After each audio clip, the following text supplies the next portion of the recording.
Blog Talk Radio.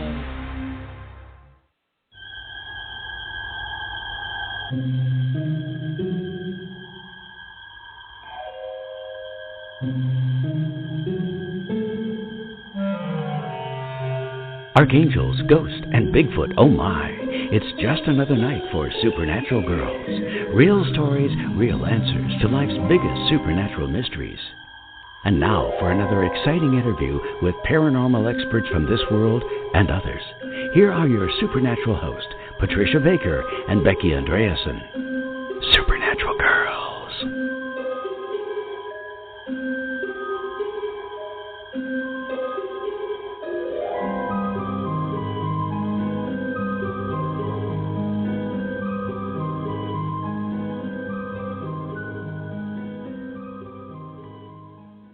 Good evening, everyone, and welcome to another exciting episode of Supernatural Girlz. I am here in Massachusetts, but I am also here bi-locally with my terrific co-host, Becky Andreasson in Virginia. Becky, how are you tonight? Hi, Patricia. I'm fine. Hi, everyone. How are you today? I'm fine. You know what? I'm so excited for so many reasons tonight, but the first one is there's no echo. I know. I love it. Hey, maybe we're finally free of the feedback echo curse. I certainly hope so. That would be nice. It would be terrific. It'll be a wonderful event to look forward to every show without that feedback. So I'm celebrating. And we've got a terrific guest. Oh, my goodness. We have Susan Martinez, who is an anthropologist, and she has written a whole bunch of books that there's so much information that she has in all these books. She wrote The Psychic Life of Abraham Lincoln, The Hidden Prophet, Time of the Quickening, The Lost History, of the Little People, and more. I mean, she's amazing. She's just amazing. And tonight we're going to be talking to her about the mysterious origins of hybrid man. But, I mean, she's written so many other interesting books. I think I'm going to have to ask her questions on these other topics as well. I know. Well, we have her here with us. Huh. I know. We got to pick this lady's brain. She knows a lot of things about our past, and I think she knows a lot about our future, too. So can't wait to have her on in just a few minutes. And, you know, we've been doing a class. We started a class for people last week. And has that been fun or what? I mean, we've been having a blast with this thing. Amazing. I love great. it. And the first class, wow. All the transformation. It's, you know, we share so much as a group. When you get into these particular types of groups that Becky and I are working with today, it's just instant transformation, and everybody's in the presence of so much open-hearted acceptance and love. Things just start to move on their own. You really don't have to do a lot. That's right. So it's great. Wonderful. So I had phone calls from people who missed out on February's class, and so we put up a new class that they can enroll in for March. So for anybody who wants to participate in the March class, please send us an email. We'll get you right on the list. We already have a couple people signed up, so don't lose your spot. If it's something you'd like to do, we know you're going to have a great time doing it and change your life for the better. So Feel free to contact us with any questions, too. This is a new experience for you. Yes. So, my goodness, I've got some paranormal news. Uh-oh. I like your news. Well, you know, actually, it came from Bob, who we both know, and yes. He was talking about the temple in India, the tomb, that revealed something very, very strange. It was called Vault B, as in boy. And apparently this vault was left for last, but they wanted to have all the government authorities decided they were going to open some of these vaults. So it was taking place, apparently, under the eyes of the government. Again, this has been reported in the news. We don't know how much of this has been made up or is true, but it looks like a real news report to me. Yeah, it's there, yeah.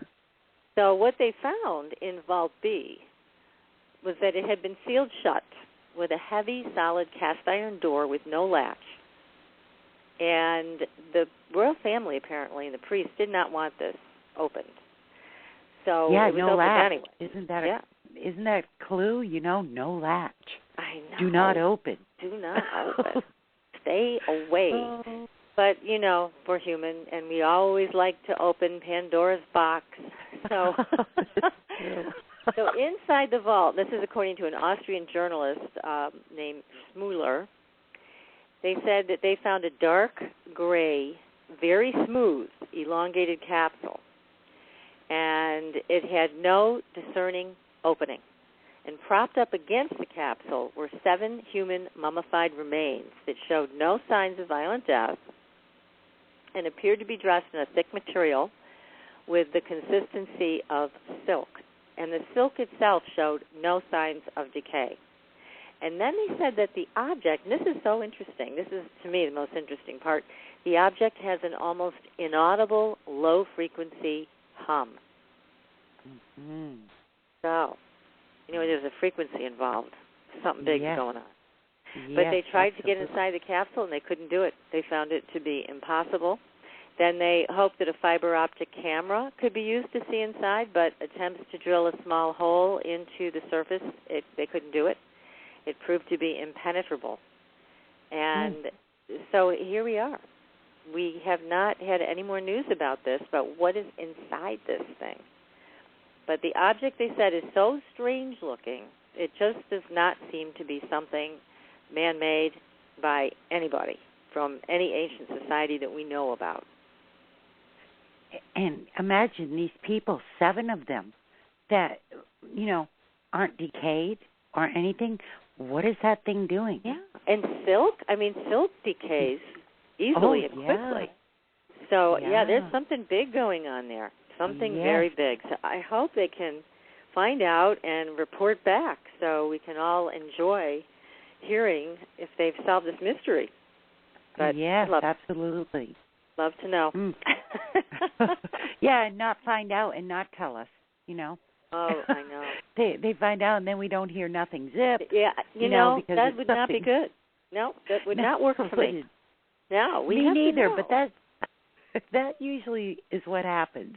I know. That's what's so disappointing. But, this is some of what we're going to get into when we speak with Susan, because she has a lot of information that a lot of people don't know about. So this is why I know you and I have been talking all week how excited we are to have her on the show tonight. So I am going to bring Susan's mic live and introduce her again. We are going to be talking to, in about 1 second, Susan Martinez, who has earned her doctorate in anthropology at Columbia University, where she also served as a lecturer and ethnolinguist.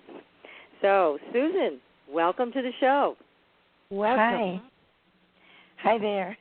Hi there. Thanks so much for spending your Saturday evening with us and all of our listeners. Okay. Well, now, you have so much information here and all these books. I mean, I don't even know where to begin, but certainly your latest book, The Mysterious Origins of Hybrid Man, there's so many questions that we have. And then we have Darwin's theory, which you're saying is, let's throw that one away. Why don't we start with that? How did you come to that understanding? Well, I guess all those other books led up to it, particularly the one before it, The Lost History of the Little People. It just led right into it. In fact, when I was just about done writing that book, my agent was getting very excited about the challenge it posed to Darwinism, and he wanted me to talk about it. And I had to tell him I was already beyond the word length on the Little People book. I had to write another book.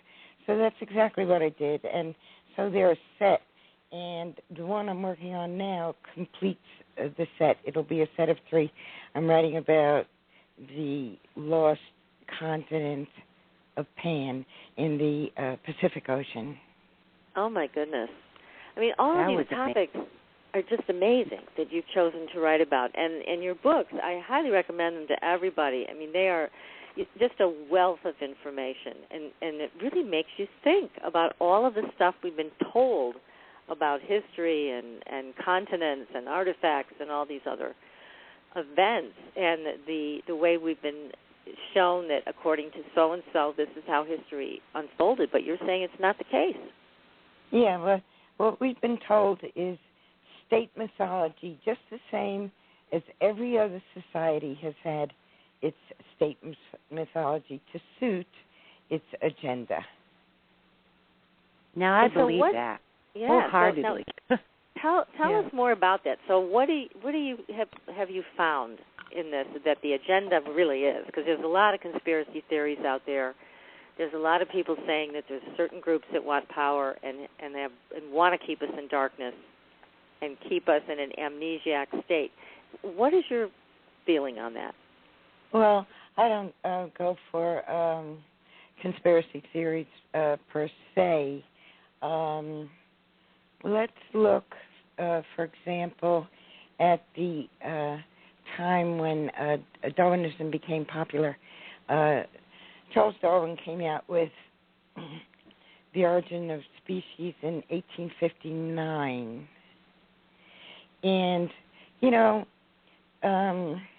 it's the biggest cliche, but, it's about the survival of the fittest, okay? Right. That's what the theory is basically based on. And this was the same time that this was kind of at the height of the Industrial Revolution. This was the period when America and England and a few other European countries were expanding, expansionist policies, imperialism. The survival of the fittest theory suited it very well. That it's almost a master race theory. It borders on it. It really does, now that you mention it, yes. And so you're saying it basically fit the mindset of that century. Okay. Let me expand on that now, because another thought occurred to me. The setting is also this. Until science established itself in the middle of the 19th century, and Darwin was part of that, the basic reference point for knowledge of the past and so forth was the Bible.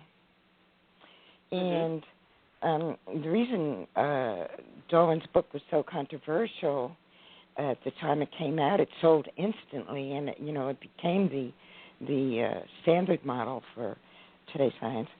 The reason it was so controversial was that it seemed to controvert what the Bible was saying about creation.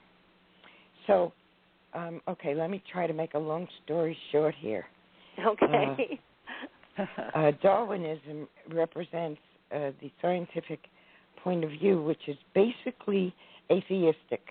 There's no God, there's no invisible world, there's no angelic, none of that. It's strictly the tangible world. And so the story of evolution, which we embrace to this day, which is taught in the schools and lavished all over the journals, the science journals, tells man's story without spirit. And that in itself is a falsehood. Absolutely.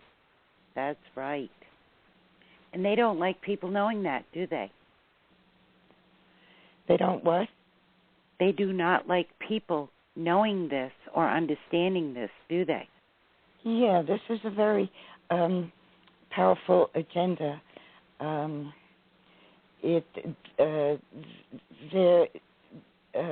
God makes scientists nervous, except for the cosmologists who, like to use somewhat metaphysical terms. They're doing that a lot today in astrophysics and so forth. But spiritualism makes the evolutionists very nervous. Mm-hmm. And wow. why is that?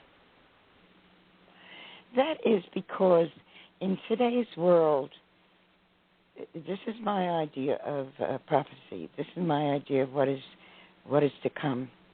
In today's world is being divided into two separate camps, believers and non-believers. The non-believers are not going to be converted. They're going to go their own way. The believers are also going to go their own way and ultimately be triumphant. There's a dividing of the way taking place. So when we go back and look at our histories and our sciences, we have to see what factors have made one theory popular and shut down another theory. It has to do with it has a lot to do with the science getting rid of God. Mm-hmm. I can see I mean, that. This is very much in line with a lot of the things that a few of our guests have talked about in other areas on the show, and they brought this to our attention about this. Again, we're going to get to the truth. I believe one of them said with the funeral of one scientist at a time. And I'm sure you understand, what this person was saying. It's science is the God in that view of the world. Yeah, and nothing's wrong with science, but no. The battle between science and religion is it's never going to be reconciled. Science is science, and it's fine, and so is religion. But they keep hiding. Science keeps hiding things from us to prove our spiritual faith. They keep hiding things from us, just like when they find these bones of these tiny little people. I mean, they didn't want people knowing all this. It's amazing that even this is getting out. And the other things they find, they cover them up. Yeah, big time. I through one of my books, I recently heard from a fellow in England who used to work at a very prestigious museum there, and he's retired at the time and doesn't want me to use his name, but he told me some stories about what went on in the museum, where they have the fossil men, and it really is a cover-up. Yes. Yeah, it's amazing. What so many people have said who are involved in the kind of work you're involved in, Susan, is that, they're digging things up with one hand and they're covering them up with the other. So it's kind of a moot point for people who really want to know the truth, who want to know where we come from. And, I've heard people say that it just doesn't fit their scientific theory or their sense of how things unfolded, so they're going to disregard the skeletons they're finding or the artifacts that they're finding, so we don't get to the truth of this. And I've even heard about women anthropologists like you that have discovered things and felt like, well, I'm just going to show the world, and then they found out the hard way that people didn't want the truth in their profession, and so their careers were ultimately ruined by trying to bring the truth forward. Yeah. Which is very sad. But, again, you are doing a great job bringing the truth to us. So tell us more about these little people and some of the things that have been covered up throughout our history that could give us more information about our true origins. Well, the thing that's interesting about the little people is that they did not evolve, and none of the races of men evolved, which is the whole concept behind Darwinian evolution. They were here on the planet from the start. Let me try to tell this story as simply as I can. In the beginning, the very first race on Earth, and by the way, I'm a creationist, so I believe that they were created rather than evolved from apes.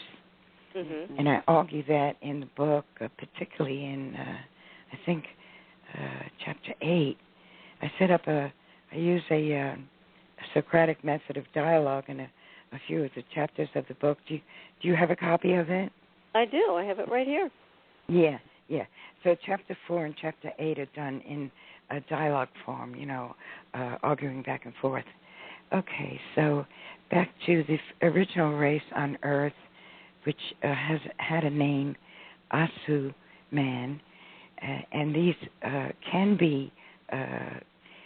do correspond to some of the fossil types that they found in Africa. Australopithecus, for example, is a very early primitive form of man, almost animal man, but still man, but without the spark. The first race on Earth did not have the spiritual spark that gave them an afterlife or connected them in any way with a higher consciousness. Okay, so the gods and goddesses decided to do something about it. So this is where some scriptures come in. I use the Oaspe scriptures to understand this early period. And this was about 75 to 80,000 years ago. So right there, you're also saying that there were these types of people on the planet, and this, again, does not fit with the timeline that we've been taught, correct? Not at all. In the previous, not the current issue, but the previous issue of Atlantis Rising, I had an article on the timekeepers and blasting the dates that we've been given because, when you look at the dates, the biblicists, the Bible interpreters say that Adam and Eve came into the world 6,000 years ago. And the fossil people, the scientists at the other end of the spectrum, on the other side of the aisle, make that 5 million years ago. Oh, my goodness. So there's a very big discrepancy. Conflict there. And I think the figure is somewhere in between. As I stated, I believe it's only 80,000 years ago that things began for the human race. I'm going to summarize, and anyone who is curious can ask questions or read chapter 7 in the book, The Spark, about how the Ihans got here. That is the ancient name for the little people. They were from another world.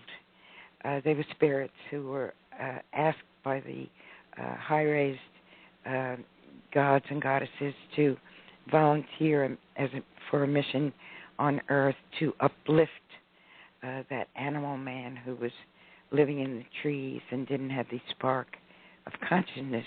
Well, they did come to Earth, and they made their work of teaching them, but they also did something they were not supposed to do. They interbred with them, and they produced the little people. The little people came about. When you breed something that has this spiritual spark with something that does not, what do you get? What do you get at the end of the day? That's something I break down in the book. It's a matter of ratios. In fact, it's a numerical science, because if there is 66% of animal inheritance, that makes you a kind of a beast, a man beast. If there's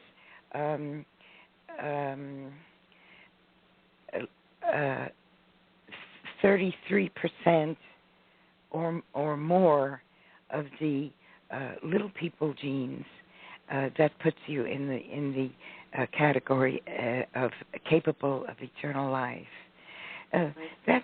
that's what the little people contributed to the human race. The immortality, really, the ability to survive the physical body in the afterworld. Now, I have a question for you from the chat room.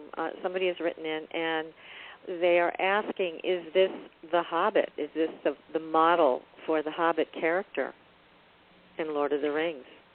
You know, a lot of people bring that up, but I never read about the Hobbit, and I know that is the most familiar theme of Little People to people because it's so popular.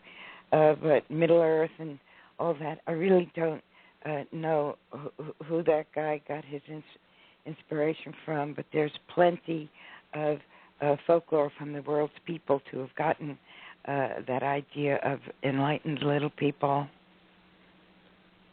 Living in their own communities. Mm-hmm. Right. You know, the Welsh call them fairies. Didn't get that. The Welsh call them fairies, right? The Welsh and Scots and Celts. The little people fit into that too because they were made into fairies by folklore. They were deified by many people in many traditions throughout the world. You will find them as gods and goddesses or spirits, but originally they were as mortal as you and me. Mm-hmm. I believe that. And do you think they're here with us today? Well, there are many pygmy races on the earth today. They're mostly living in remote corners of the world, but there are people in the Philippines, in Malaysia, in Africa, even in South America of that same, excuse me, little stature and some of the other physical characteristics of the original race of Ihens. Oh, wow. I seen a symbol that was a circle with like a cross in it, and it was said it was called the Creator and divided into 4. I actually have pictures of those, which I call they're like orbs. They're blue or they're white, and they look exactly like that picture in your book, and it is divided into 4. I call them cross orbs because it looks like a cross on a circle. But I have lots and lots of pictures that I have seen a spark, the spark of them, took my digital camera and took a picture of them, and I have them. I mean, there were like thousands out here at times at my home, and I was astonished to see that symbol in here that they call it the Creator. Oh, yes, that's a very ancient sign of Creator. The circle, the cross represents light, and the circle represents love. And when there's a leaf inside of it, that completes the sign of Creator. When there's a leaf inside of it, that represents life. Uh-huh. Wow, and that was... It is the oldest sign of Creator, and I have tracked it through every country in the world, and I've illustrated it in my books, and there have even been UFOs with that sign on it. Yes, I've experienced all of that, and it was just so wonderful to see that in your book, because the Creator is still creating. He's everywhere. I mean, the Creator is everywhere. These beautiful orbs were everywhere and are still coming and going. They're always there, and it was just a joy to see that in the book. Thank you for putting that in the book. You took the pictures yourself? Yes, personally. I see glints of light, and when I do, I take my digital camera. I'm not a professional photographer or anything. I just take my digital camera and snap, and there they are. And there's, I call them cross orbs. They're everywhere, and they've even been there in the daylight and in the morning and just before the sun goes down and in the darkest of night.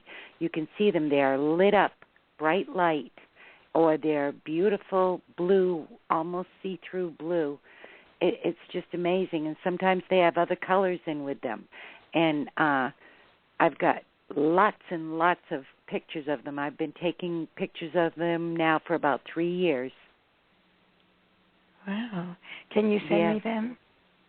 Can yes, you send me one? And I'll put it in my next book, because I'm discussing it in my next book, because I think some of the historians have confused it with, they call them solar crosses, but I don't think they have to do with sun worship. I think that's been confused. I think they're originally just sign of creation.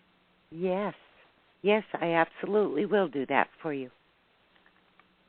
It's amazing, too, the feeling, the energy and vibrations in the air when they're all around and about is so amazing. It's a beautiful, joyful, and secure feeling when they're all around.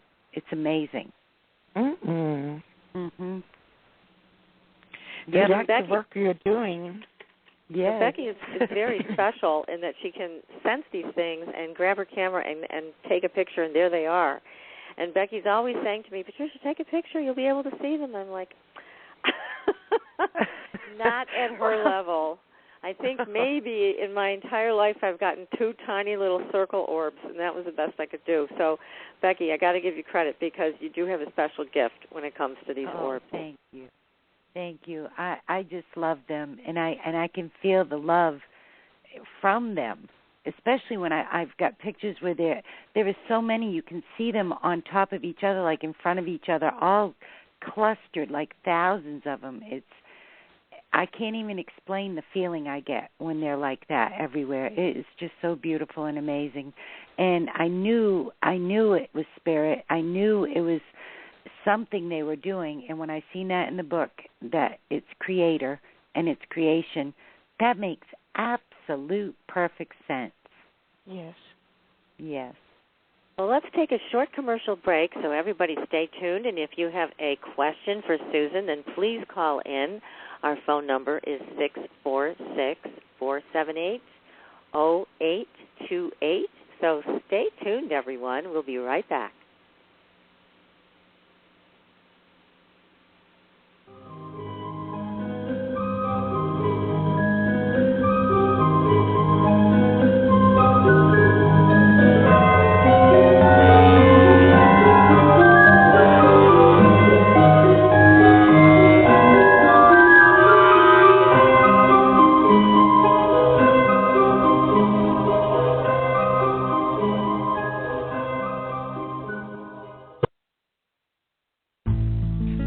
This is Veronique Raskin, founder of the Organic Wine Company.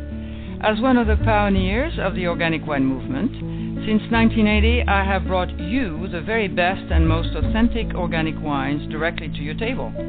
I work with small family estates who grow certified organic grapes and produce exceptional wines. You can purchase our wines individually from our website at theorganicwinecompany.com or join one of our wine clubs. Our organic wines are perfect for you and for your family as gifts for friends and relatives, and they are simply spectacular for the holidays. Visit us at theorganicwinecompany.com to enjoy the very best organic wines conveniently delivered to your door.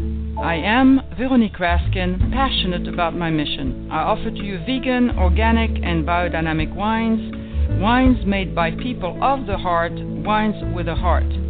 Au revoir.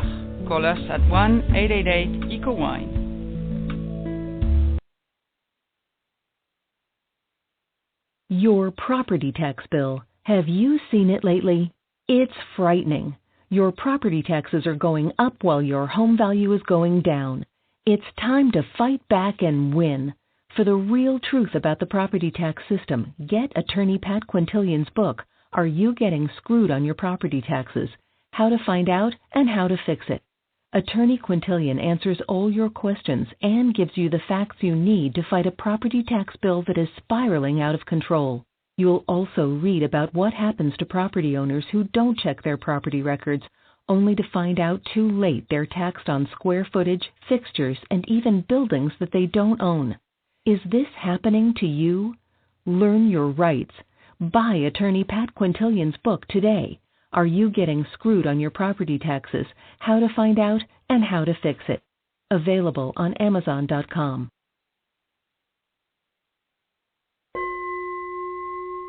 Are you ready for a new experience of freedom and powerful connection? Would you like a positive, effortless change in your life? Then come to CosmicFusion.com, where we offer the most advanced energy clearing and expansion techniques in the world, with a quantum vortex energy to activate your divine blueprint and life's purpose.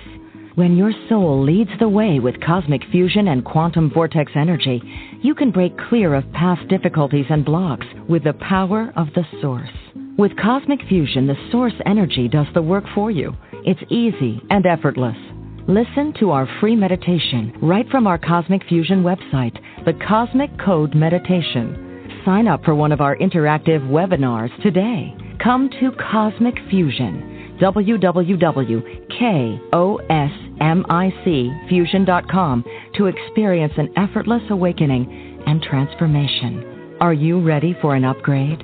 Are you ready for a new experience of living in the fifth dimensional magic and powerful connection? Then visit CosmicFusion.com today. CosmicFusion.com.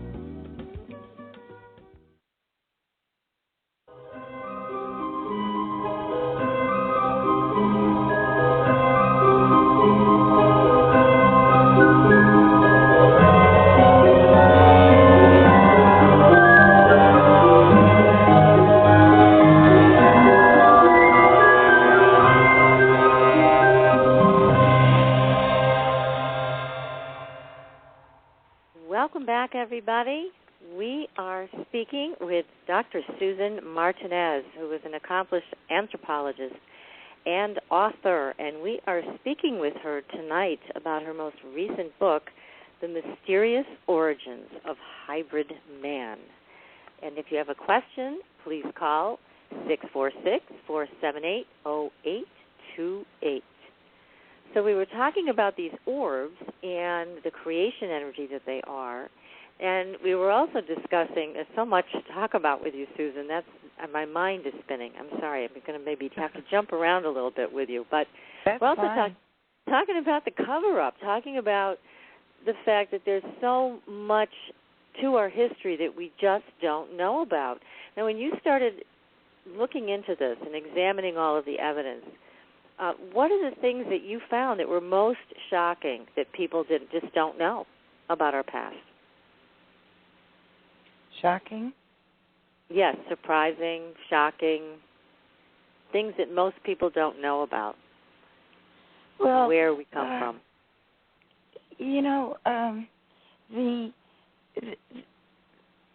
story of hybrid man is a real alternative to the idea of evolving. You know, evolving, the evolutionists require a law of natural selection and a law of mutation in order for one species to turn into a different species. This is the really far-out theory of evolution, that an ape turned into a primitive man, and a primitive man turned into a modern man. Well, that's such a fairy tale. It's unbelievable that anybody could believe that. You know, that's interesting. Right there. You're saying that's one of the most surprising things, that anybody would believe that nonsense. Yeah, I mean, you know, actually, that is shocking. But what I'm trying to get at is that the alternative involves the mixture of races, okay? Mm-hmm. So we are talking about race mixture here. And that's another point that the agenda is not comfortable with, race mixture. But this is exactly what happened in the story of man. You had two very different races in the beginning. They crossbred. They weren't supposed to, but they crossbred, and they produced another kind of race. And they produced every different type of fossil man, which the evolutionists try to portray as intermediate forms from one species to another. That is not the case. When you mix two different races, you get a whole new combination of things, and that's how it was. But I think that the hang-up that modern man has about race mixture is also part of the reason for rejecting hybridization as the true picture. So do you see, where are we today? I mean, do you see that this type of evolution for our race, what's happening? I mean, there's a lot of people that say there's a breeding program going on with extraterrestrials and humans, that there's a hybridization there that's occurring, that's behind the scenes, that our government may or may not know about, but it's definitely occurring. I mean, are you on board with that, or what do you see for our race in general as we move forward? Okay, I don't think that extraterrestrials ever came to our planet. I think that's science fiction, but it's gotten a lot of play in the literature. However, this first race of Ihans, of little people, was produced when the spirits did come to Earth. They came as volunteers because the gods called upon them to come to Earth to uplift animal man. And where did they come from? I'll tell you where they came from. The Creator called out into the universe for volunteers to come to the Earth and uplift Asu man. And the volunteers turned out to be spirits who had died in infancy on other worlds. They came in spirit form, but they materialized. You have to understand that when this happened, the world was in a different state. It's called a time of Simu. It was a time of procreation, a formative period when spirits were able to take on corporeal form. They intermingled, they intermarried with the Asu man, the ground people, the earth man type, and they produced the little people. And I've had a friend of mine who's familiar with the same scriptures I use explain to me that because they had died in infancy there and then resurrected, in a corporeal body, the genes they carried were immature, and that's why they turned out little people. And that's also why the little people were white. They were literally white. They, your skin and mine, if you're a European extraction, is not white. It has a color in it. But right. The original little people were white and yellow, with white and yellow hair. And my friend who explained this to me also indicated that the paleness was also carried by the infant genes, because you know how pale infants are. Mm-hmm. Yes. Our coloring deepens as we grow. Now, do you think? I'm sorry. Go ahead, Becky. Yeah. Do you think we carry then this where some of us, like myself, that can see different things in the spiritual realm or feel things in the spiritual realm? Do you think that people like myself or others carry a form of DNA from them back then, a stronger form in us now? That's a possibility, but in my experience, most of the psychic people I've known have acquired that ability pretty much in their life experience. I see. Some of the most intense psychics and clairvoyants are people who have had the inner mind opened by a traumatic experience, it could have been even an illness in early life. I see, like scarlet fever or something. To be true.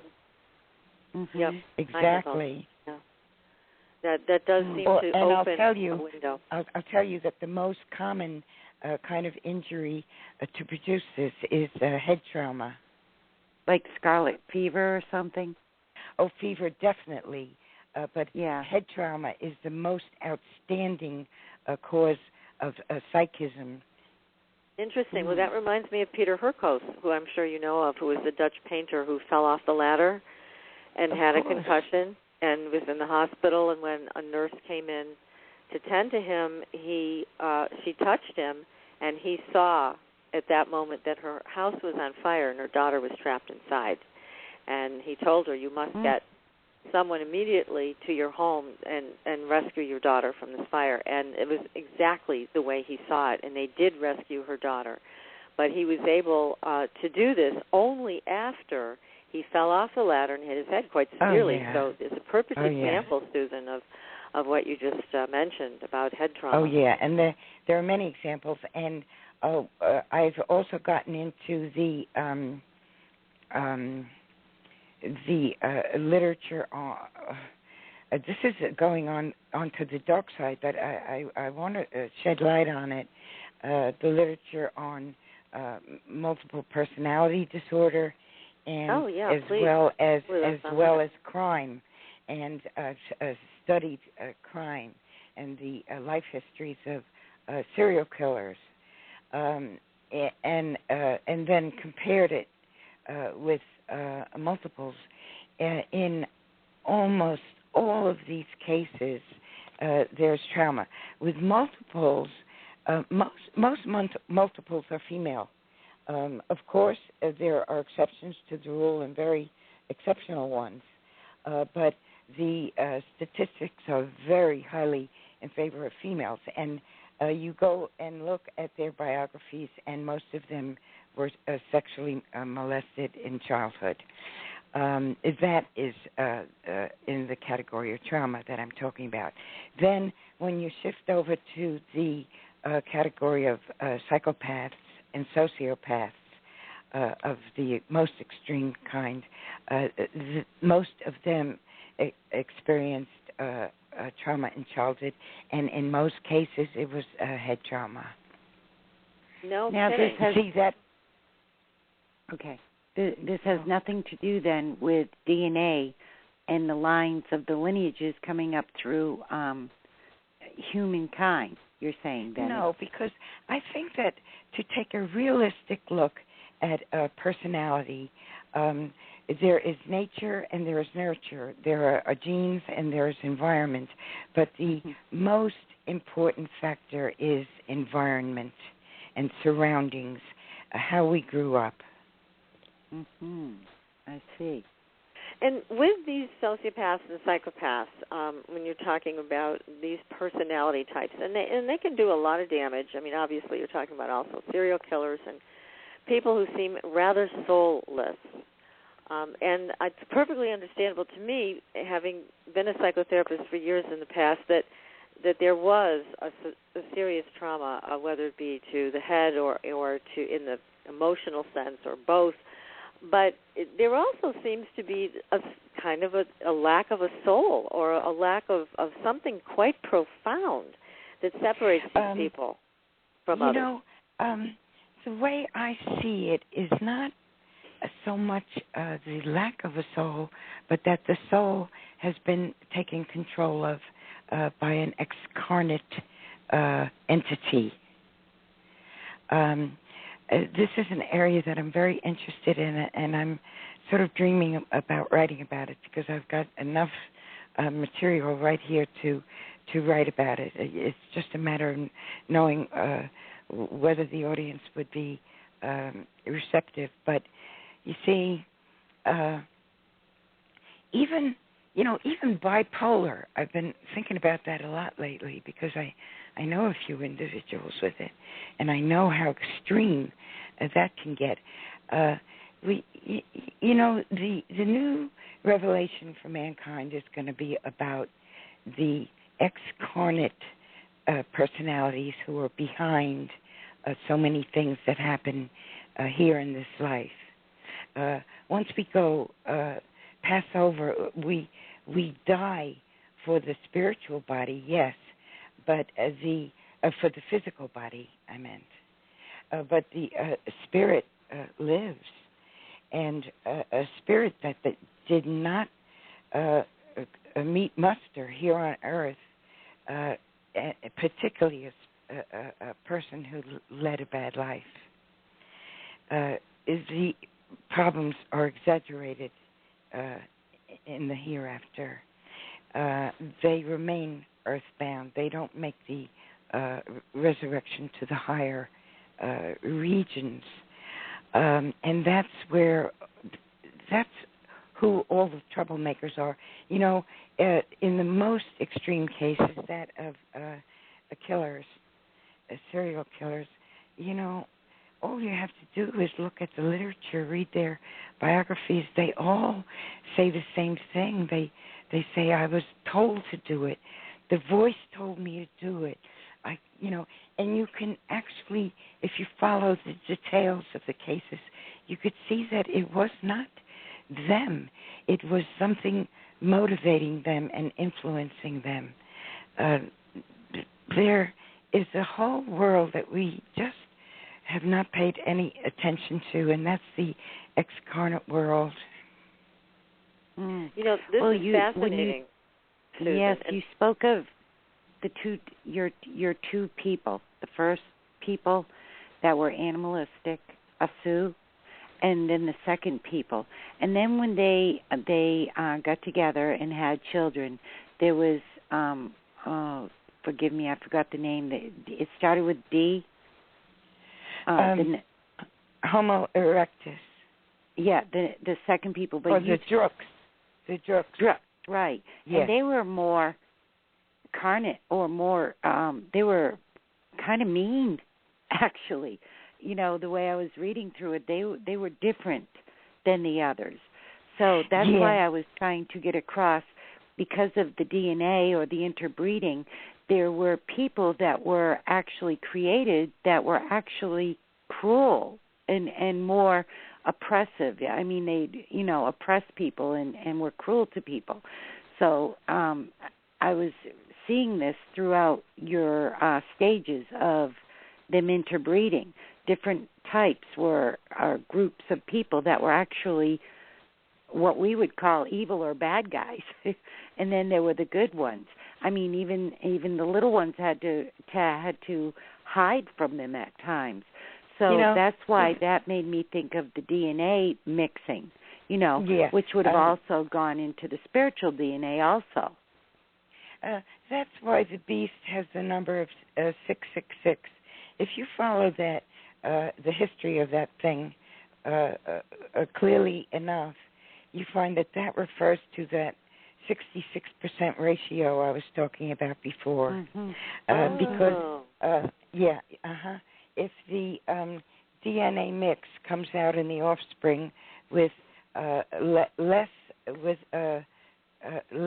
than 33% of light, of the spark. Yeah, then those are the cruel. It's called the beast. 666 is the beast, and that's the beast of man. But it comes down to those numbers. If the offspring had more than 33% of light, they had a chance for better consciousness and spiritualization. So today, but there's no chance for those with less. And some of the races that the paleontologists have found have been the yak type. That's in the book. They had 82% beast. So they were worthless. Horrible. That's what I'm saying. I was looking at that and understanding the mixture of the races, and that's why I was saying that could even be brought up into today's family lineages or lines where the DNA is stronger this way than that way, because DNA shows it's stronger this way than that way. That's why I said some of this, people could be very cruel and evil, or could even be forms of serial killers or this and that because of that DNA. Let me go back on that, because the histories, as I see them, reveal that there has been constant intermixing of races since the beginning, and at around the time of Moses, which would be about 3,500 years ago, the races were so completely mixed that 100%, or I think at that point maybe 98% of humanity was then capable of eternal life. So that in the present world, we cannot look at it as a DNA thing, because that's already in the past, that there were lowly races. That's done. We're all mixed. We're 100% of humanity in our day and time is capable of eternal life. That's kind of like a seed. But the thing is, again, going back in environment and the way a person grew up, if that seed did not get a chance to sprout and to grow, then the person takes on the character of the beast. I see. So it would be in the spiritual realm of a person, the spirit being. It's character, it's personality, it's how much you have developed yourself and worked toward the light, rather than feed on darkness. Susan, I want to share with you, it's so interesting that you've brought up this issue of sociopaths, and we are working on getting a show together where we would have a psychologist and a social worker that have had experiences with inmates and also with patients who they believe are being influenced by real entities. I mean, they're now coming to this conclusion that these interdimensions are real, and that these excarnate entities that are influencing their patients are real. And the problem that I'm finding, and Becky and I have talked about this, is they don't want to be, they don't want anybody to know that this is how they think, because they're afraid it would end their career.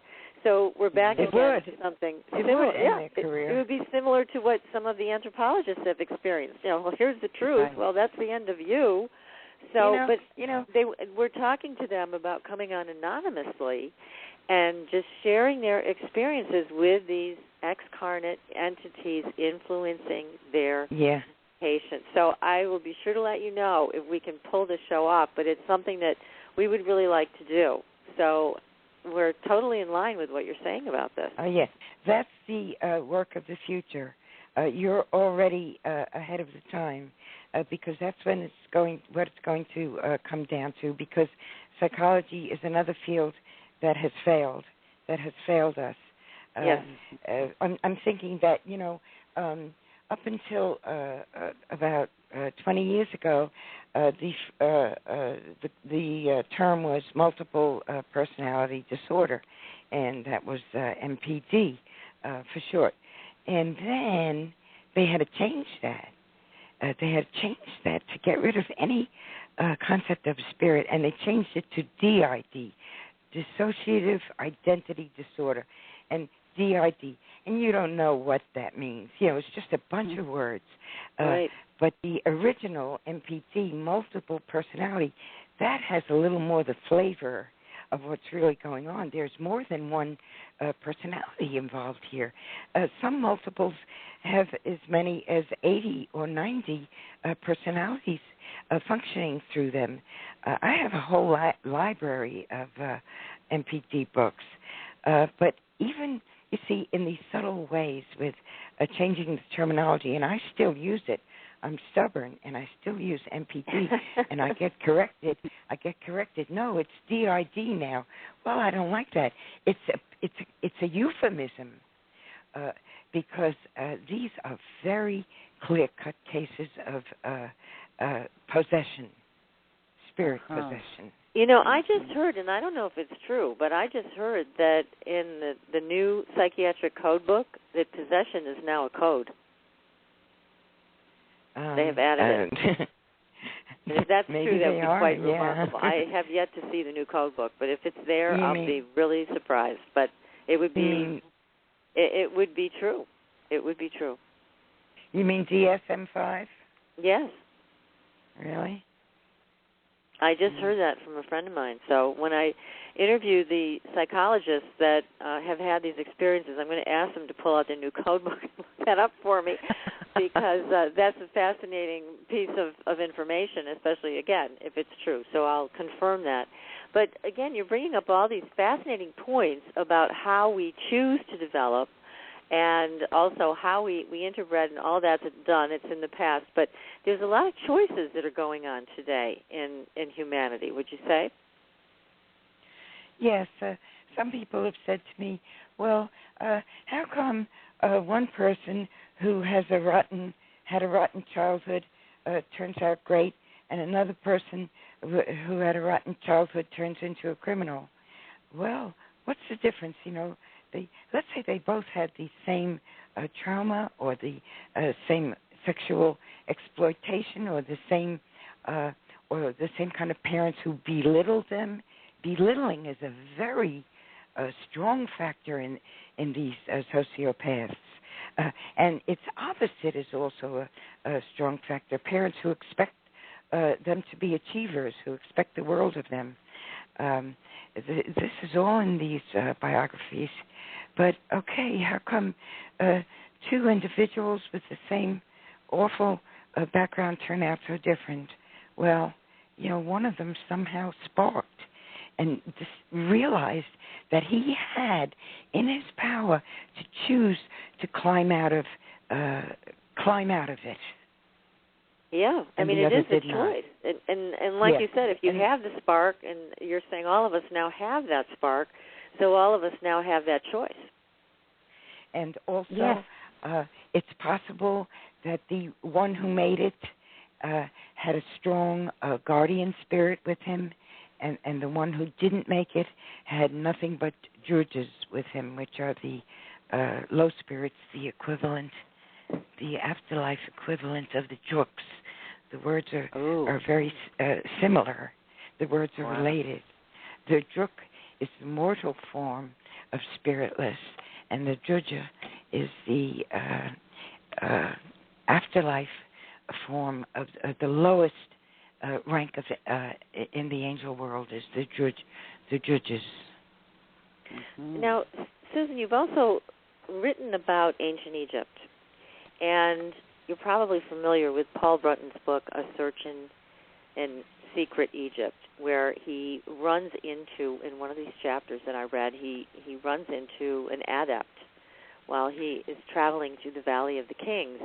And the adept approaches him and just says right out, blatantly, look, you've got to tell your people to stop opening up all these tombs, because the ancient Egyptians really understood magic, and they really knew how to call upon these entities and bind them to these tombs to protect the beings inside, the pharaohs and the priests whose bodies were lying in state inside.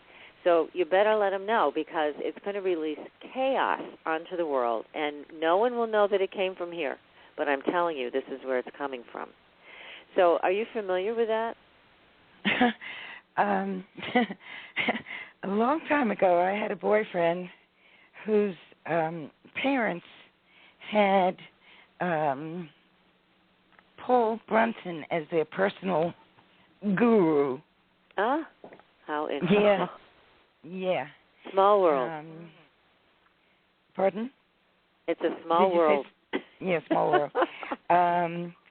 Okay, and I don't go for the Egypt brouhaha. I avoid that. And I'm also conscious of the part that Egypt played in the development of the world in ancient history. let me see. That we're talking about a period of time 12,000 years ago. Okay, this is when Egypt came alive. I'm going to try to tell a little story about Egypt. I got this from the Book of Osiris in the OSB Bible. It places the fluorescence of Egypt at a time 12,000 years ago. The god of earth at that time was named Osiris, and evidently the center of civilization at that time was Egypt. OSB tells the story of each of the gods and each of the prophets. So this is just one book. There are 33 books within the OSB Bible. But the Book of Osiris, covers what was happening in the heavens of the earth at that time and what was happening on earth. Osiris this was the turning point in the prehistory, the history of man. What was going on in Egypt was I really wish you could read about it yourself, but I'm going to try to summarize it. The people were very involved in spirit contact, and not in a wholesome way. There were things going on that you could not even speak of. The mission of Osiris and this new dispensation involved turning the people away from spirit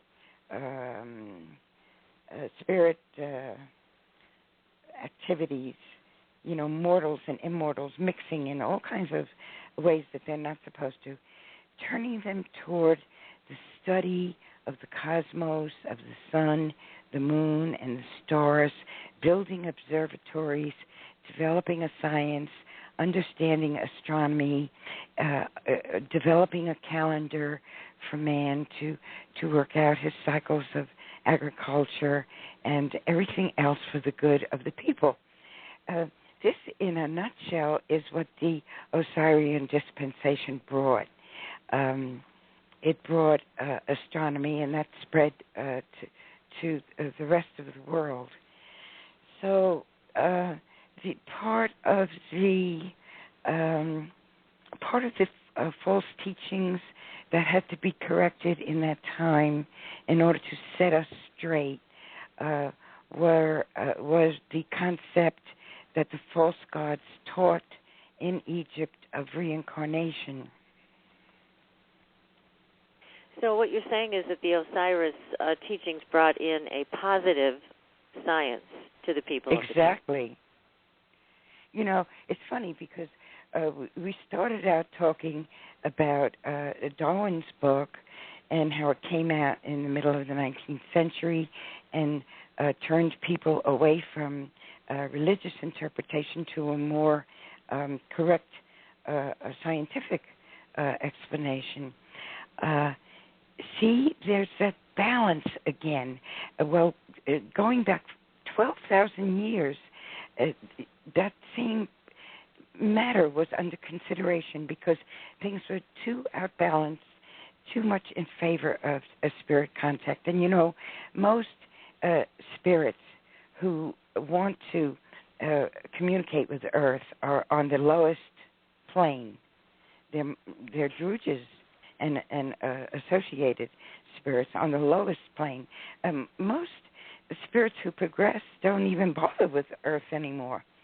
Okay, so yes, that's what happened.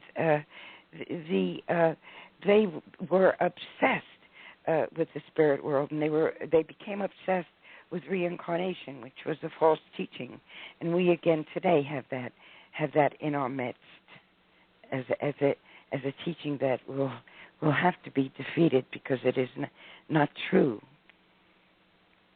So when a child is saying that there's somebody else, when they're like one of our stories on a young boy named James, knew about a past life that had happened, and it was the man who had died in an airplane shot down. And this little boy was infatuated with airplanes and then started having nightmares because he was shot down. And they said, he even said by who and everything else. So are you saying that they're calling it a form of reincarnation? Are you saying that there is no you believe there is no reincarnation, that this would be a form of those lower spirits that are giving this information to someone? Is that what you're saying? Oh, absolutely. The child is possessed, and children are more prone to spirit possession than adults. Around the age of 6 or 7 or 8, they get over that. But children are highly impressive. With my grandson right now is having possession nightmares, and he's only 5. And I'm just praying that I'm conscious that it's something that afflicts the very young, and that by the age of 6 or 7, hopefully, he would not be subject to it anymore. Very interesting. Well, everybody stay tuned. We are going to take another short commercial break, and we'll be right back. If you have a question for Susan, please call in 646-478-0828. Stay tuned, everyone.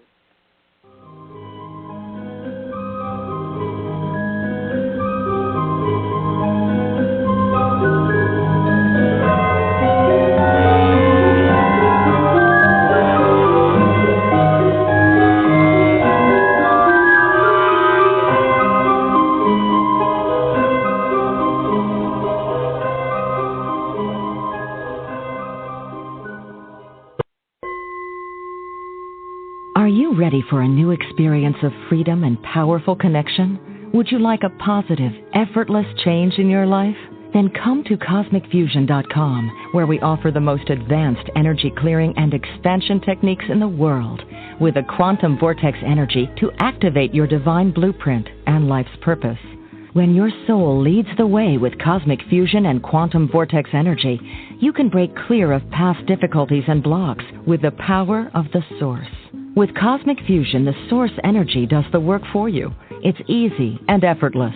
Listen to our free meditation right from our Cosmic Fusion website, the Cosmic Code Meditation. Sign up for one of our interactive webinars today. Come to Cosmic Fusion, www.KOSMICfusion.com, to experience an effortless awakening and transformation.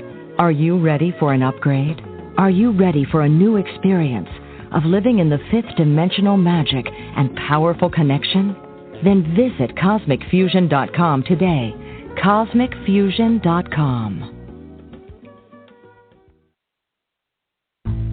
Bonjour, this is Veronique Raskin, founder of the Organic Wine Company.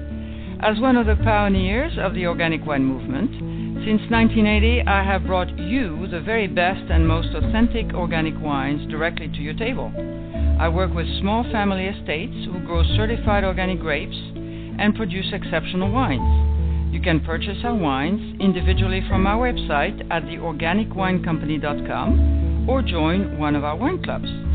Our organic wines are perfect for you and for your family as gifts for friends and relatives, and they are simply spectacular for the holidays. Visit us at theorganicwinecompany.com to enjoy the very best organic wines conveniently delivered to your door. I am Veronique Raskin, passionate about my mission. I offer to you vegan, organic, and biodynamic wines, wines made by people of the heart, wines with a heart. Au revoir. Call us at 1-888-ECO-WINE. Your property tax bill. Have you seen it lately? It's frightening. Your property taxes are going up while your home value is going down. It's time to fight back and win. For the real truth about the property tax system, get attorney Pat Quintilian's book, Are You Getting Screwed on Your Property Taxes? How to Find Out and How to Fix It. Attorney Quintilian answers all your questions and gives you the facts you need to fight a property tax bill that is spiraling out of control. You'll also read about what happens to property owners who don't check their property records, only to find out too late they're taxed on square footage, fixtures, and even buildings that they don't own. Is this happening to you? Learn your rights. Buy attorney Pat Quintilian's book today. Are you getting screwed on your property taxes? How to find out and how to fix it. Available on Amazon.com.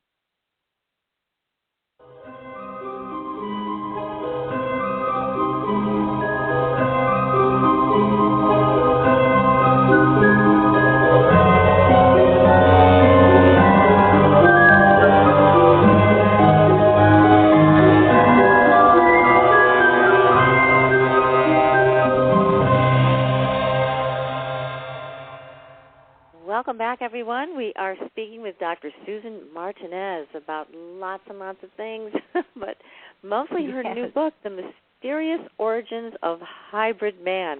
And all of Susan's books are available on Amazon.com. And we have a question, Susan, from the chat room for you.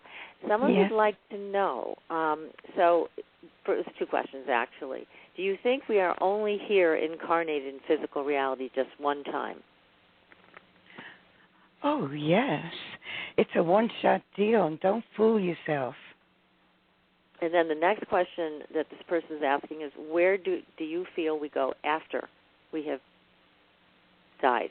Where do we go? We go into the heaven world, but the heaven world starts with hell.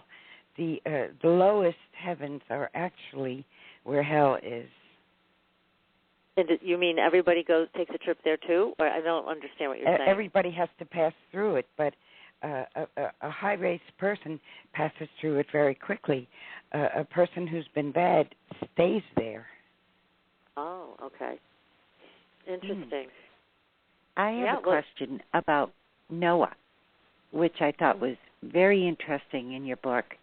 I knew of Noah in the flood that had the three sons, Japheth, Ham, Shem, and I discovered there was two others. And then also that it's shown all through ancient scriptures and books, and they went to different places in the land to help the people. So could you tell us a little bit about that? Yes. If you're familiar with the Bible, you know about Noah's sons, Shem, Ham, and Japheth. And actually, they're not individuals. Noah was not an individual. That's a fairy tale. They represent basically peoples, races, so that Shem is the race that went from the sunken continent to India. Ham is the race that went from the sunken continent in the Pacific to Africa, and Japheth is the group of people who ended up in China and Asia. And the two additional ones you mentioned is Yista, who went into Japan, and Gautama, the fleet that landed in America. Gautama is a very old name for the Americas.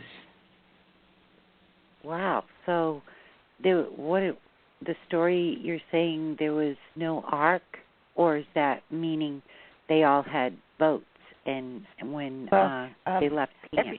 Everything we've been taught, the Garden of Eden, the Ark of Noah, it's all fairy tale.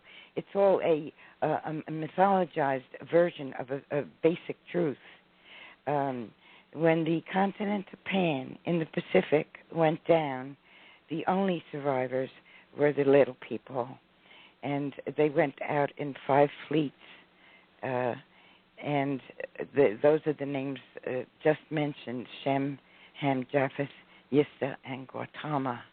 They went to the 5 divisions of the earth and settled there and mixed with the people there. And Pan was originally, or Pan was the original name, and they call it Mu. Yeah, the land of Mu. They call it Mu. They call it Lemuria.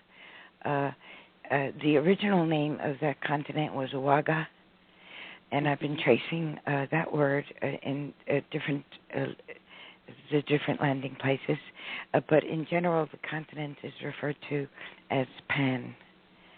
Mm-hmm.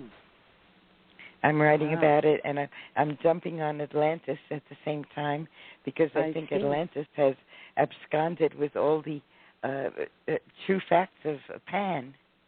I don't think there was a civilization in the Atlantic Ocean. I think that it all traces back to the Pacific Ocean, and that's the book I'm writing now. I'm writing The Land of Pan. Oh, fascinating. Now, you also have a book about Abraham Lincoln being psychic. Can you tell us a little bit about that? Unfortunately, Becky and I didn't get a chance to get our hands on a copy, but I did see a caller at the beginning of the show whose call has since dropped that she had a question about that book and apparently had just recently had a dream about Abraham Lincoln. What was her question? You know, we didn't get a chance to find out because, unfortunately, her call dropped off the board before I could get her on the show. But I saw that our call screener had spoken with her briefly and that she had a dream about Abraham Lincoln and wanted to ask you about your book of the psychic life of Abraham Lincoln. Yeah. Well, the funny thing is that the most of Lincoln's psychicness came out in his own dreams. He was a psychic dreamer. He had premonitory dreams, and he knew a lot of what was going to happen.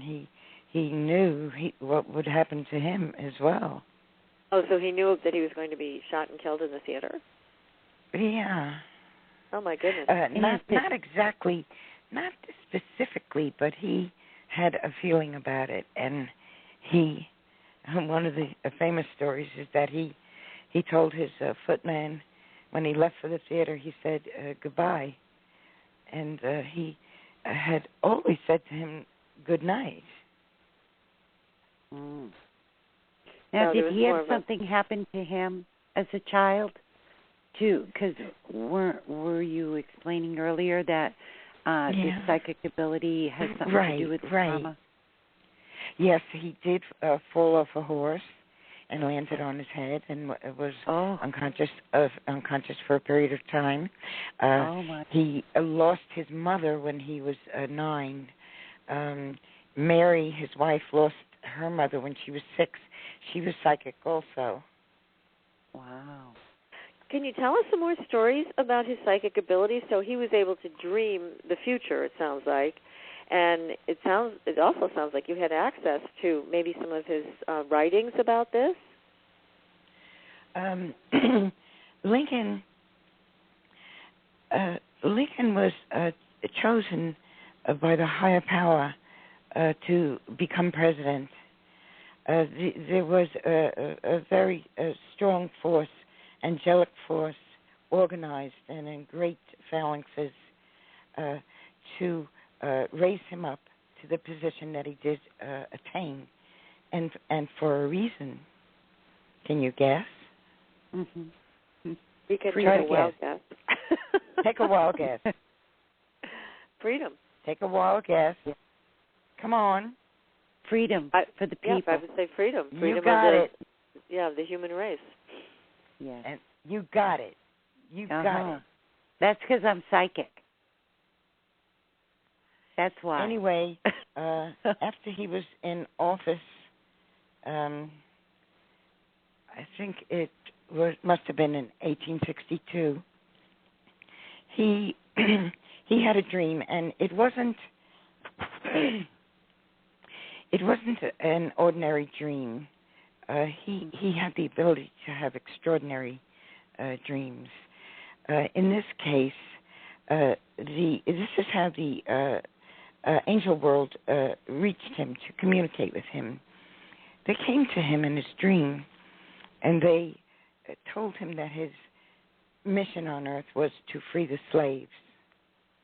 I'm making a long story short. I'm not wording it exactly as the story is told, but when he woke up, he thought he didn't know what to think.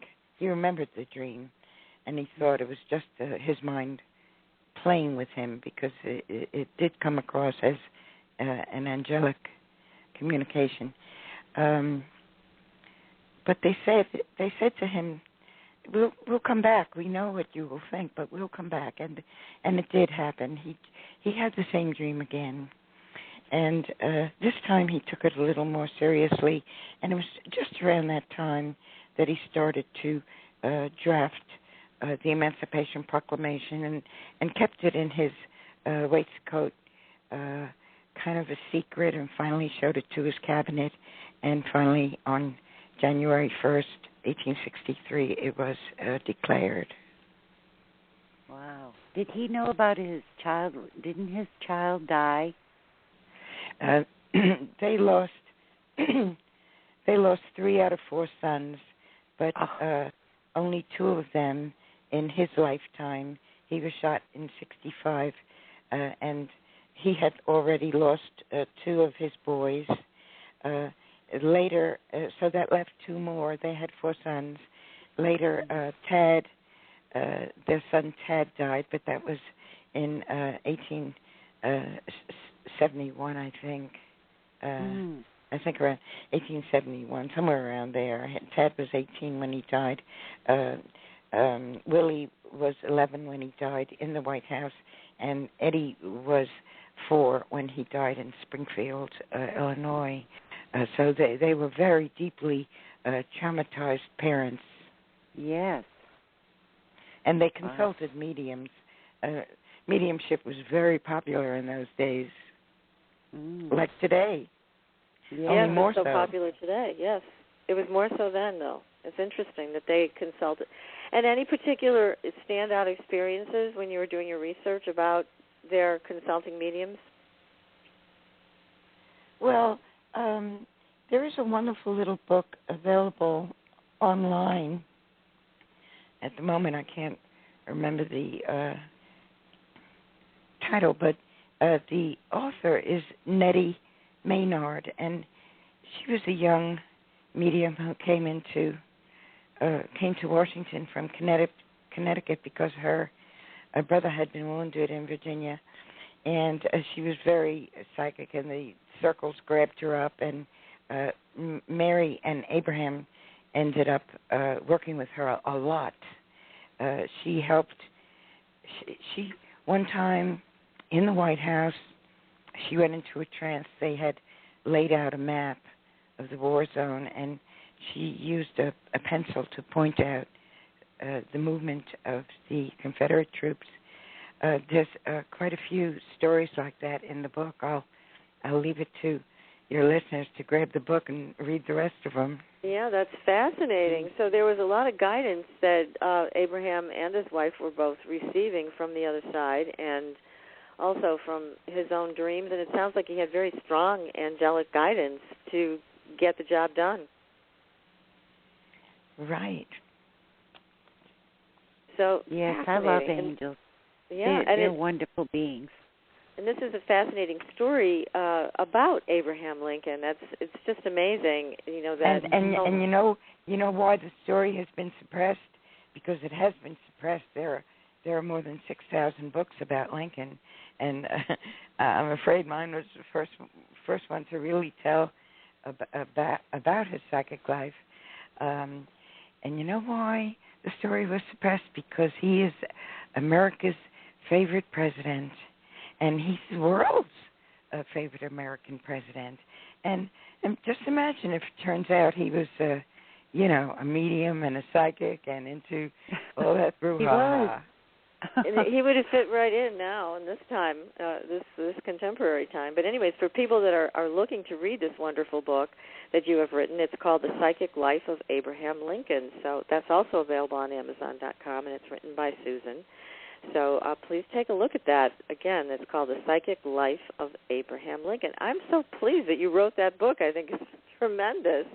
And I'm sorry Becky and I didn't have a chance to read that before you came on the air, because what a wonderful subject. Yeah. Yes. It was just a joy reading about Lincoln, because he was such a hero. Yes, he really was. Now, let me ask you, let me go back to, again, another fabulous book that you have written. You have another book called Time of the Quickening, Prophecies for the Coming Utopian Age. what are you seeing for us in the future? Because there's been a lot said about what's going to happen from a lot of our guests. What do you have to say? I think the most important thing is for people to realize that it's not a doom and gloom thing, that there's a lot of darkness on the earth right now, and it's breaking up, see. We're in a period of coming into new light. We're coming into the fullest light as a race. There's a lot of cynicism around. There's a lot of dark despair around. We need to understand that we are making a transition from a very major transition for the human race, and that what we're going toward is a spiritualization of the planet. So, acknowledging that, because I think Becky and I totally agree with you. There is a lot of darkness on the planet. It seems more than I can ever remember in all my years here. It just seems like there's a lot of people that are making choices to stay in the darkness or to join with the darkness. And this lack of consciousness or this extreme cruelty that seems to be chosen now, it's rather discouraging. But you're saying that it's just almost like it's darkest before the dawn. There's this new light coming. Very much so. Okay, yes, so tell us more about that. It. Yeah. Because this is something good to look forward to, but again, how is this going to happen with so much darkness on the planet? It's going to happen, again, by choices. You know, each and every one of us is a god, a god potential. We're all, you and me and Becky are goddesses in training, and everyone needs to see that, and when this life is finished, we go on to become great and greater until we're goddesses in charge of worlds.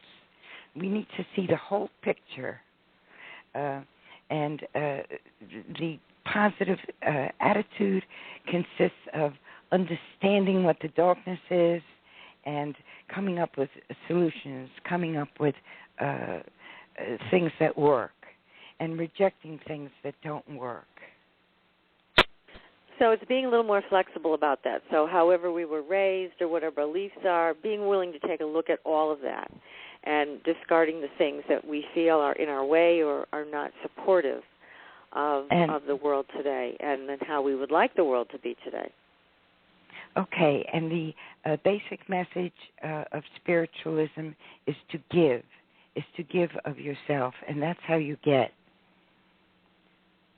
And giving of yourself really means turning to others and doing what you can to uplift, just the same as the mission was in the earliest time, to uplift those who are in a lower position, to care about the world. Mm-hmm. And so you see that is a possibility of coming together in light. Now, are there any other things that you see that would help us make better choices or precipitate these positive changes? I mean, we are facing quite a few possible cataclysms, from Fukushima, which could be an extinction event, to massive earthquakes, and certainly we've seen and experienced some extreme weather patterns, especially this past winter. So there's a lot going on here, a lot of chaos, a lot of tumultuous things around us. Do you see anything positive or a little more peaceful and helpful along this path? Well, about the weather and all that, that's a separate topic, and I think you should have me back because I write about that also, and I'd like to talk about it. But okay, as we'd love to have you back to talk about it, just to answer that. Yeah, so go ahead. Yeah, I'm also writing about climate. But okay, two things occur to me to answer your question. The first is the first advice I have is to try to become enlightened. And, there's a certain amount of sacrifice there because most of us are holding on to falsehoods for one reason or the other.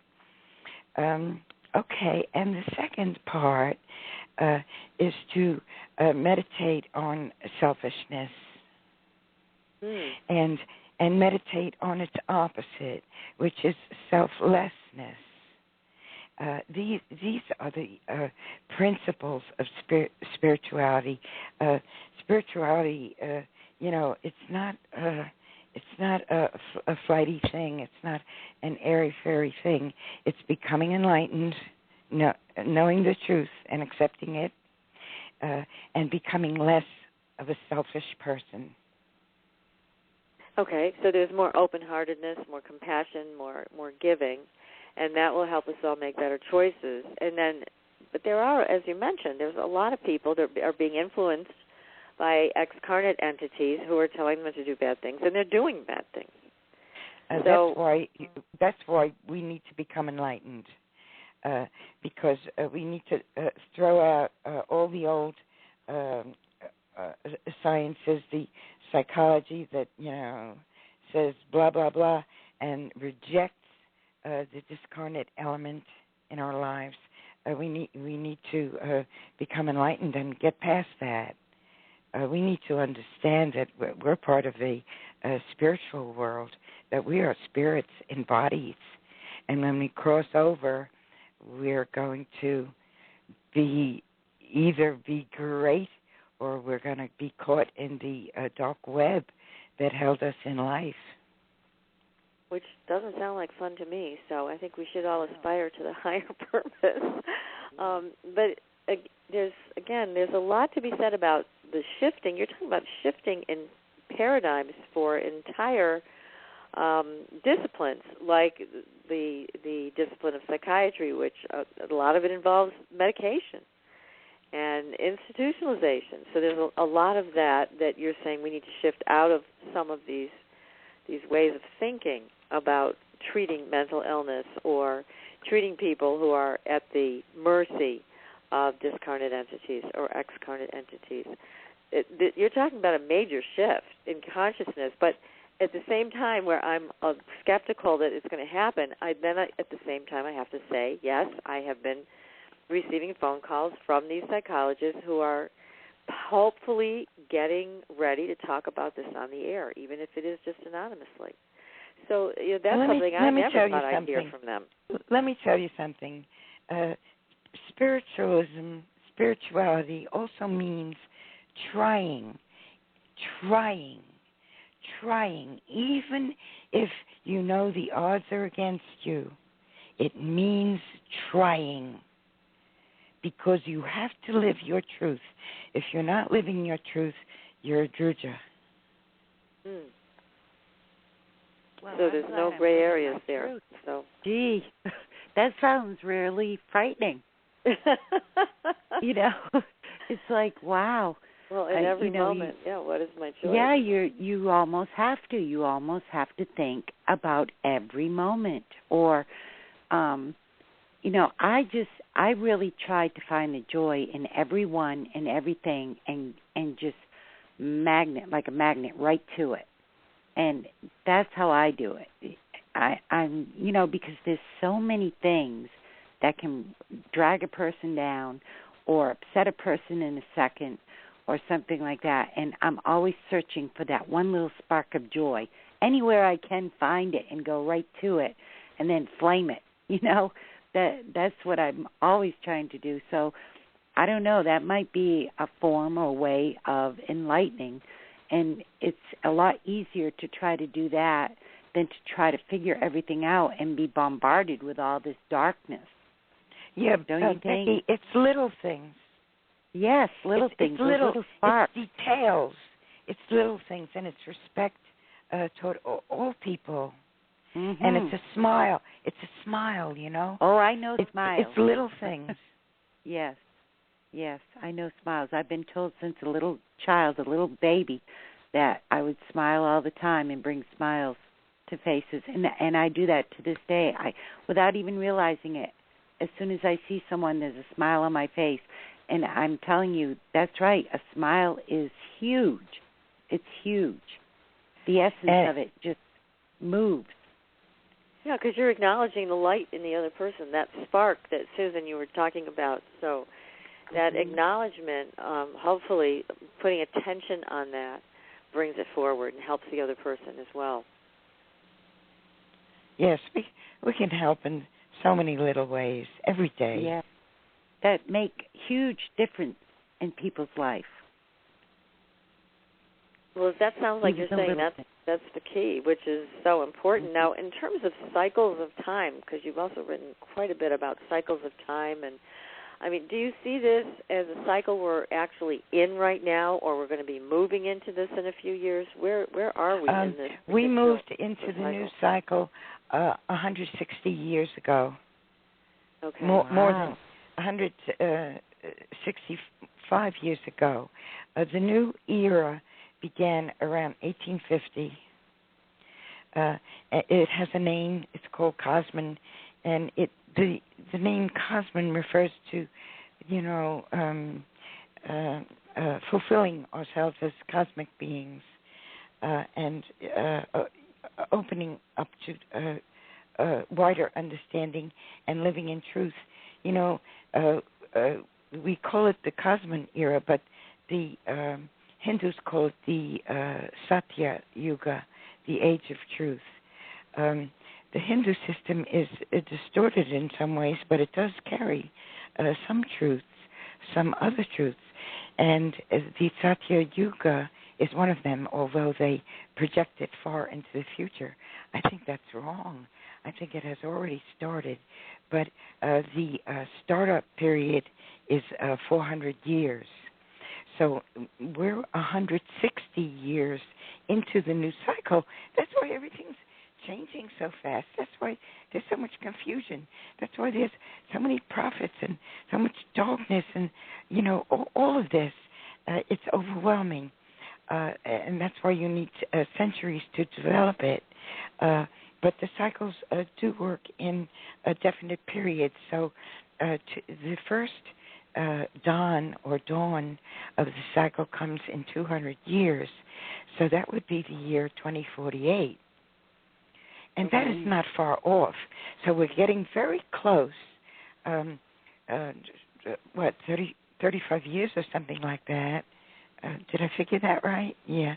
So. We're getting very close to a big turnover, big turnover in mid-century. Do you think Earth will be affected? I mean, physical realm. In other words, how they say the shift, and the Earth's crust could move, or this could happen, or that could happen. What do you feel about that? Let me tell you, that pole shift thing is rubbish because there is magnetic reversal, but it happens over hundreds of thousands of years. It does not happen suddenly. So that's all science fiction again, the pole shift mania. It's not that, but we are, as the planet is aging, because we are in the second half of planetary life now, as the planet is aging, we are facing new challenges. But we also have the ability to meet those challenges. Mm-hmm. Yeah, isn't there supposed to be 3 Earth ages? 3 of them, 3 Earth ages. We are in the second now, and the third is coming. I don't know about that. I know that they have the Mayans have 5 ages or 7 ages, and the Hindus have 14 ages, and blah blah blah. Oh. But the way I would divide it up is in 2 halves, and the first half we have already achieved and passed through, and now we're entering the second half of our tenure on Earth. And that is the destined time for the spiritualization of the race. Now, Susan, also, let me again refer to your wonderful book, Time of the Quickening, Prophecies for the Coming Utopian Age. And you also talk about why prophecies have failed. And you have presented in the book the 12,000-year-old Egyptian system of prediction that is so exact, and I'm reading this right from your book, it can foretell every day of the year. And it's a method not based not on the planets, astrology, or intuition, but on Earth's magnetic rhythms. That is fascinating to me. Can you tell us more about that? Well, let me say this. This goes into the science part that I said would, have to wait for another talk because it's deep and, we would have to handle it separately. But I do have one website, and I have a blog also. I'll tell you about it, too. The website is earthvortex.com, and that's where all of these questions are addressed. Okay, could you give that website again for our listeners? earthvortex.com. Okay, thank you. Okay, the vortex is the same, basically the same as the magnetic field of the Earth. Okay. And the vortex is undergoing changes now that the Earth is aging, and the website takes up some of those issues. In fact, the most fantastic website, a lot better than mine, is called, I would refer anyone interested to it. It's called studyofOwaspe.com. And that's my friend, Mike James. He's a black guy who lives in Southern California. He's 50 years old. He's really smart. And his name is Matt James, you said, and his website again? Mike James. Mike James. And his website is studyofowaspe.com. Those words all run together. Study of Owaspe, O-A-H-S-P-E. O-A-S. He takes S-P-E. O-A-H-S-P-E. O-A-H-S-P-E. Yeah. Mike, like me, is a student of Owaspe. Those are the scriptures I've been referring to. Oh, okay. I'm sorry. That's why I didn't get it. All right. Yeah. And they have revelations, new science revelations, and that's what Mike has kind of specialized in. He has a wonderful website. He takes up everything. You girls ought to check it out yourself because I know you have a lot of questions about sunspots and solar flares and magnetic reversal and climate change. He handles that very well. So, like I say, that's kind of a separate topic, but the challenges that we face are going to be understood through the new science, and we will be able to stop storms.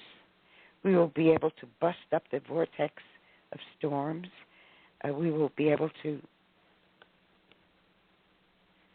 Are we together? Yeah. Yes. Oh, we will be able to bring rain to drought regions. It's a whole new ball game.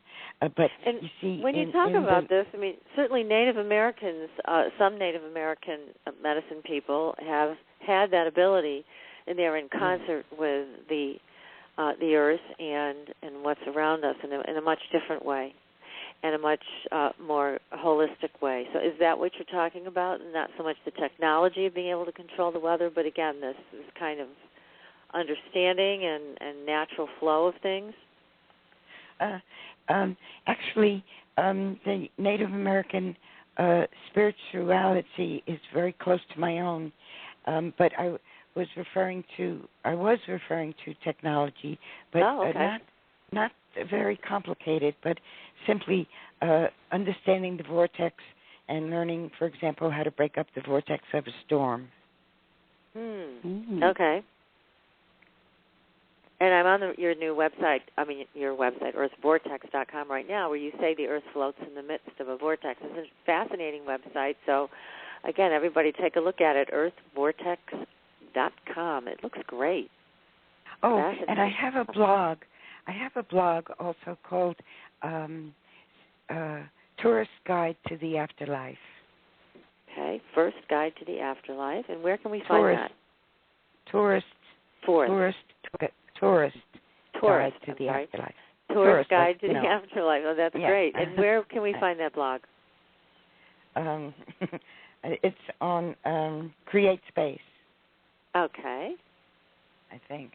I haven't thought about that for a long time.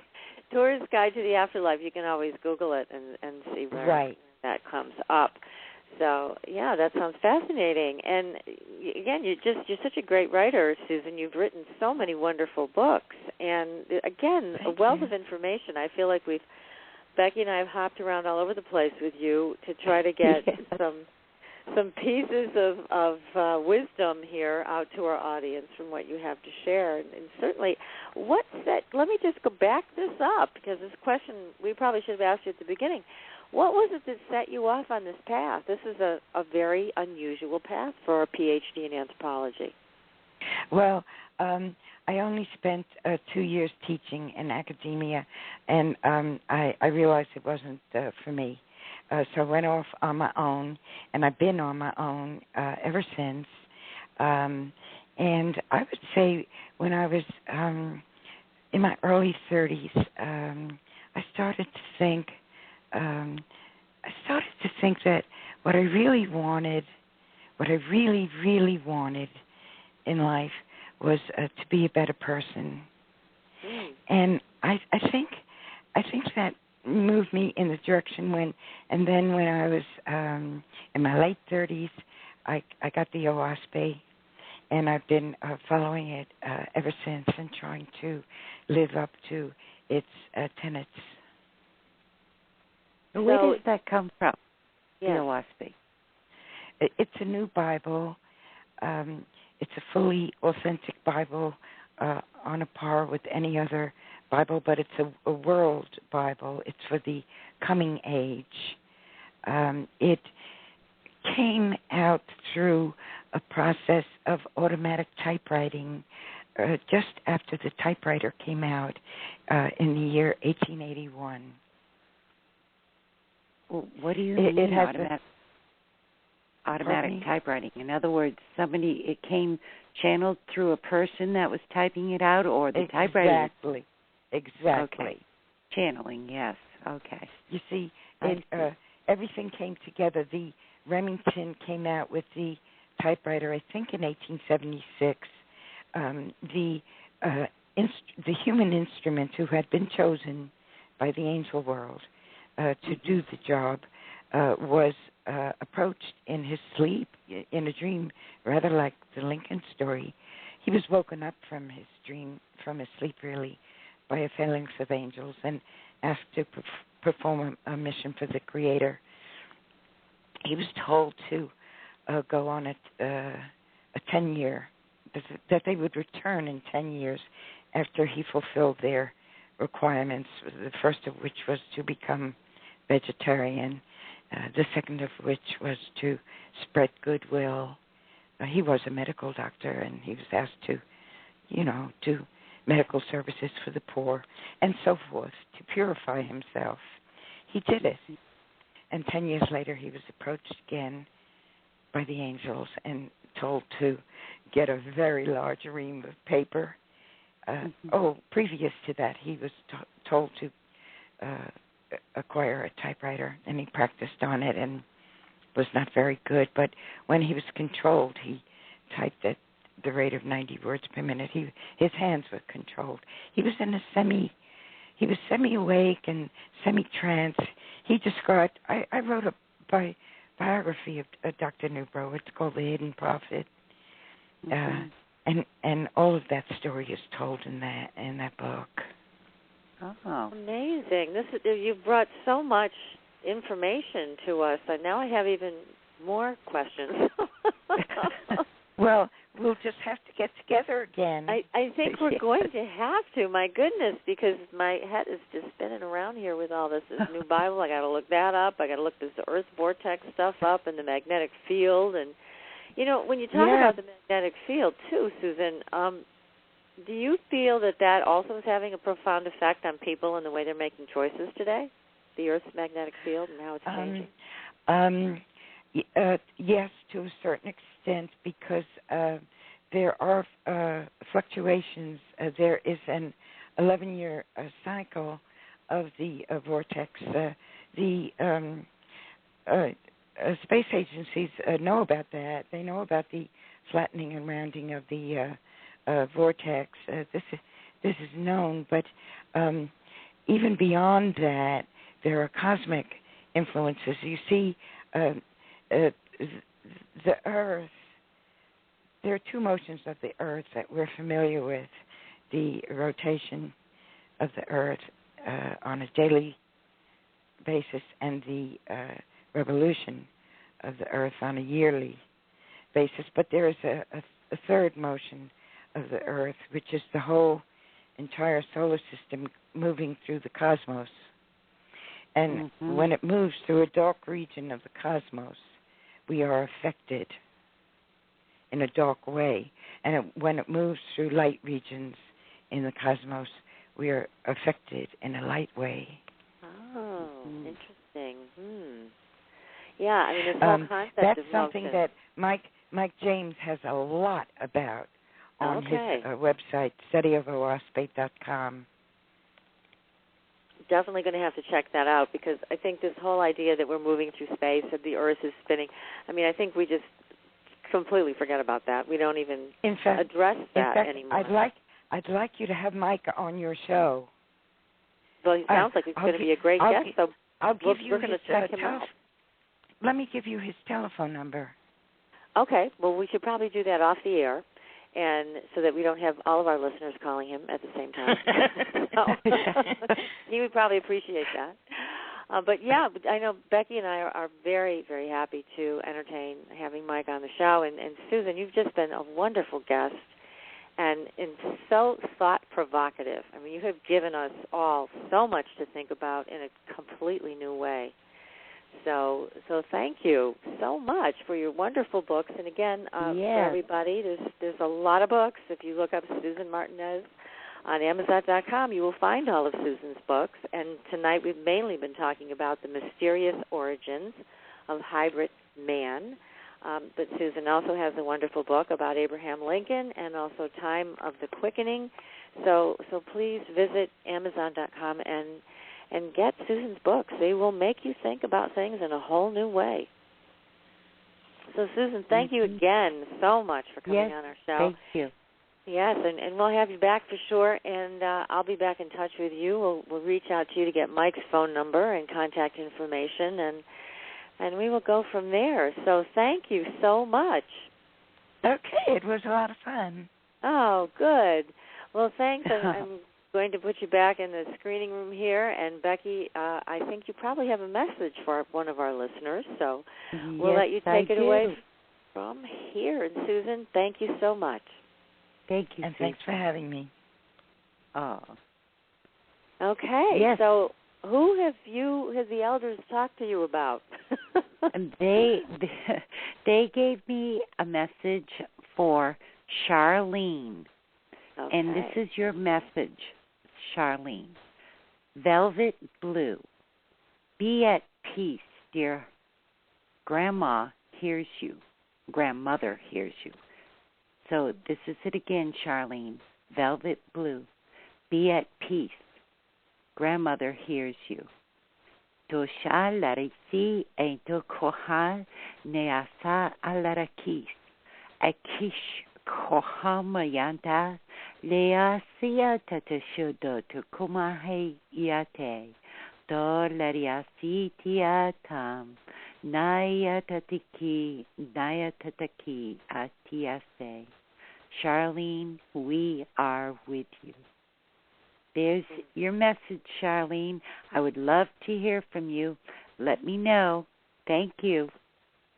That's great, Becky. Thank you so much. And Charlene, Becky's email address can be found at supernaturalgirls.com. So you can go there and actually just click on Becky's email, take you right to your email program, and you can send her a little note. And everybody else, please remember, if you haven't done this already, sign up for our newsletter, and you will be alerted to giveaways and all kinds of special discounts with our sponsors. We'd love for you to benefit from those. And please keep in touch with us. Any of your paranormal stories, we want to hear them. And next week, we've got another terrific guest. So be sure to tune in next week. And everybody have a wonderful and a blessed week with all great things coming your way. That's wonderful. Another show. I can't believe it. Just goes like a blink of an eye and it's done. It does. It goes so quickly. I know. There's so many things still to want to know. Know it. So much to know. And luckily we have tremendous guests that make us think about things. So anyways, well, good night, Becky. Have a wonderful evening. Good night, Patricia. Thank you, and good night, everyone. Good night, everybody. Thanks for listening. Tune in next week for another radio adventure with Supernatural.